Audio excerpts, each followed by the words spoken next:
Association নির্বাচন, সেখানে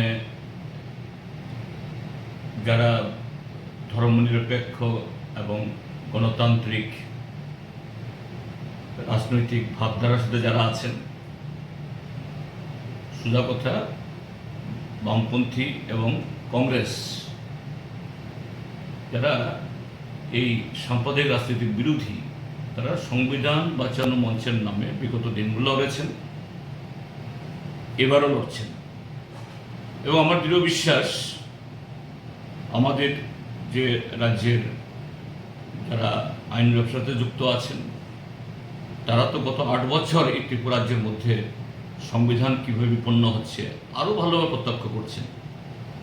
এই নির্বাচনেও বোর্ড চলছে, তারা বিগত 3টে নির্বাচনের মতো আবারও এই জোটকে তারা যেতে হবে।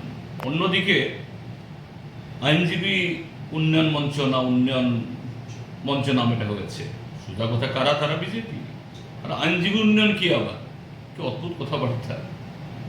যারা আইনের সাথে কথা বলছেন আবার আইনজীবী উন্নয়ন সমিতি, অর্থাৎ একটা ভালো নামও তারা দিতে পারলেন না। আমি জানি না কেন এটা হলো। অর্থাৎ এখানেও একটা গোজামিলের যে আছে এই নামের মধ্যে তার দিতে। আবার তৃতীয় একটা ফ্রন্ট তৈরি হয়েছে এই নিরপেক্ষ বা নির্দল নামে, তারাও 2-4টা ভোট পাবে।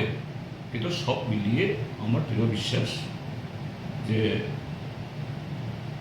বামপন্থী এবং কংগ্রেসদের যে সংবিধান বাঁচাও উচিত, এবং এটা শুধু আজকে বারের ভেতরে না, বারের বাইরেও প্রতিনিয়ত আমাদের এই আইনজীবীদেরকে এইভাবেই মানসিক গণতান্ত্রিক অধিকার রক্ষার জন্য এদের কোর্টে লড়তে হচ্ছে।